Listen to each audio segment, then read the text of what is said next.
I got a wobbly top. Oh, we're early. How often does that happen? It's nice. It is It's nice. always smoke and mirrors to me when someone shows up. Like when,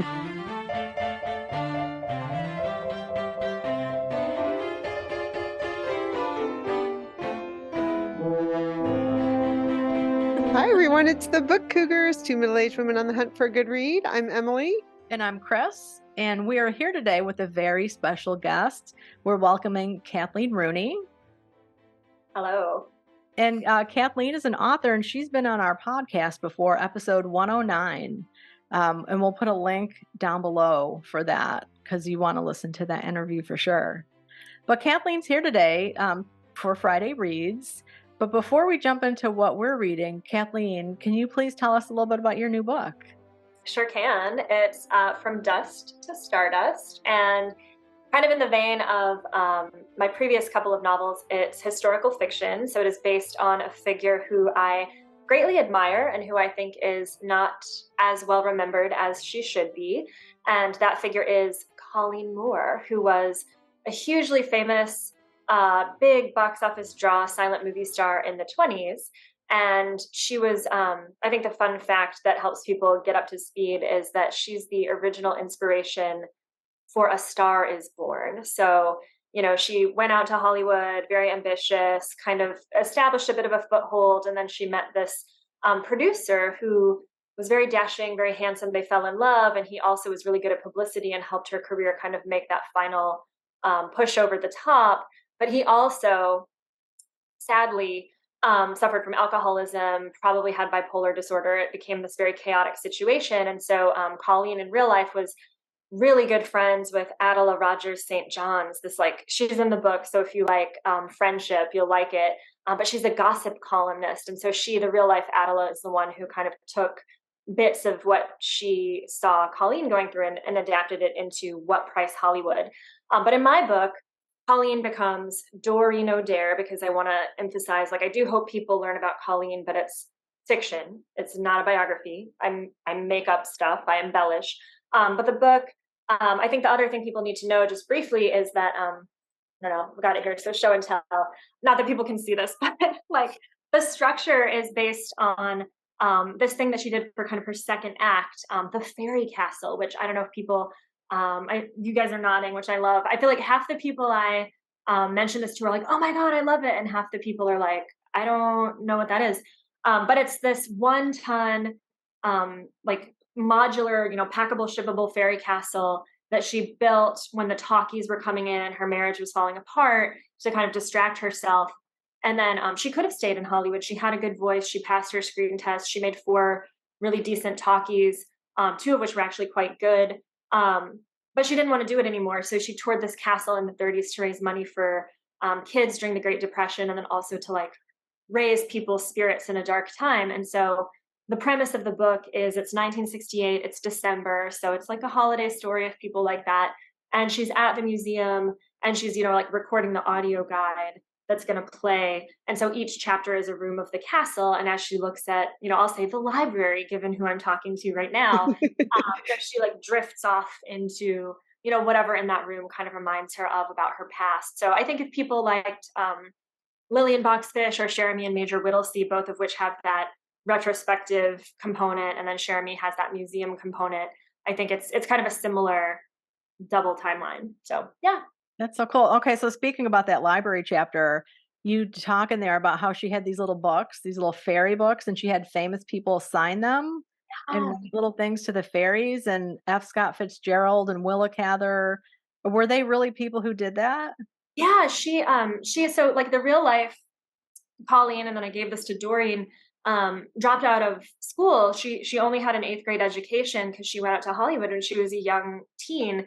And she was self-conscious all her life of not having a proper education, but she was super smart. And so she read a ton and had this great admiration for writers. And so I love her so much. It was so fun to write about this person. She would carry these little 1 inch by 1 inch books around because she knew she was moving in this milieu. And she would meet people like, Franklin Delano Roosevelt or F. Scott Fitzgerald or Edna Ferber or Eleanor Glynn, and just be like, could you, sign?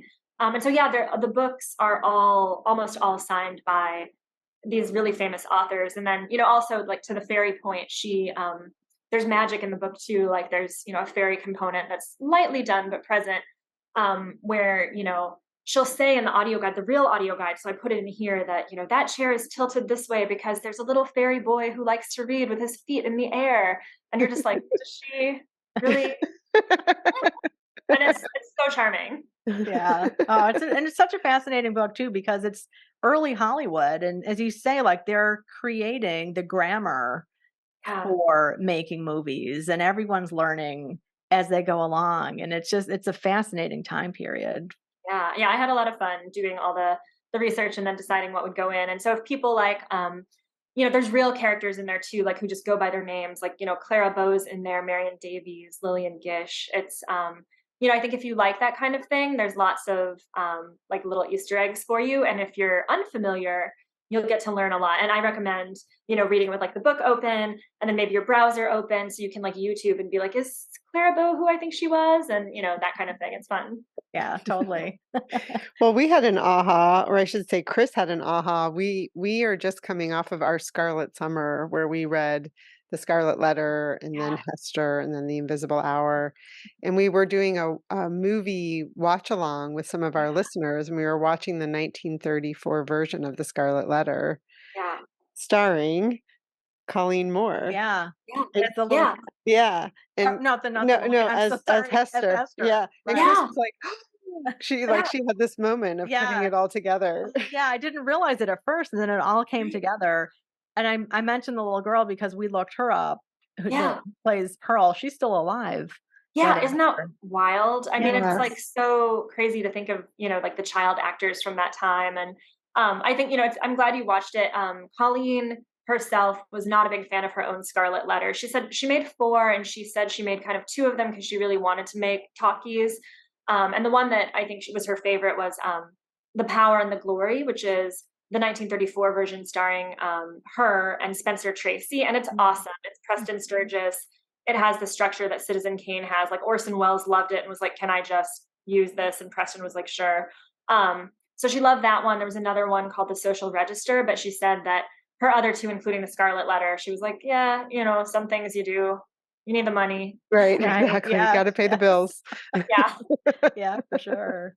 All right. Well, Emily, do you want to jump in first? Sure. And tell us what you're reading this weekend? So I'm doing a buddy read with Aunt Ellen, who's a fan of the podcast and a friend of the podcast. And she sent me this book. So she already read it. She did her reading. I haven't yet. It's called Afterlife by Julia Alvarez. Alvarez is an incredibly prolific writer. I only know her really from How the Garcia Girls Lost Their Accents, but she has poetry, nonfiction, children's books. And this is about Antonia Vega, who's a writer.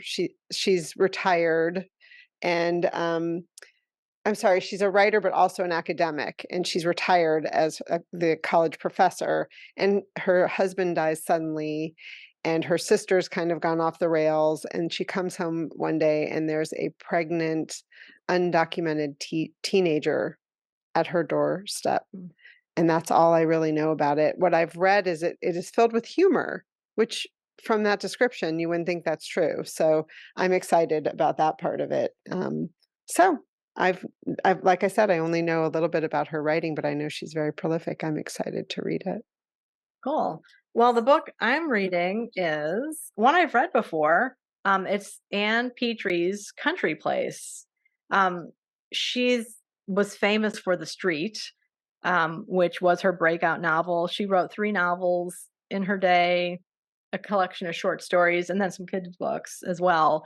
And so Emily and I are both reading this for the Vintage Book Club, which is a book club here in Connecticut. And so, The Street was set in Harlem, really gritty, urban, and then Country Place is set in Old Saybrook, or a fictional Old Saybrook, Connecticut, which is kind of rural, very, very different. And so a lot of her readers of The Street were maybe disappointed or kind of like, what is she writing about this? But they both have very gothic-y kind of themes. So I'm looking forward to reading this one. The hurricane of 1938 plays a big part in this novel. So I'm looking forward to jumping back into that.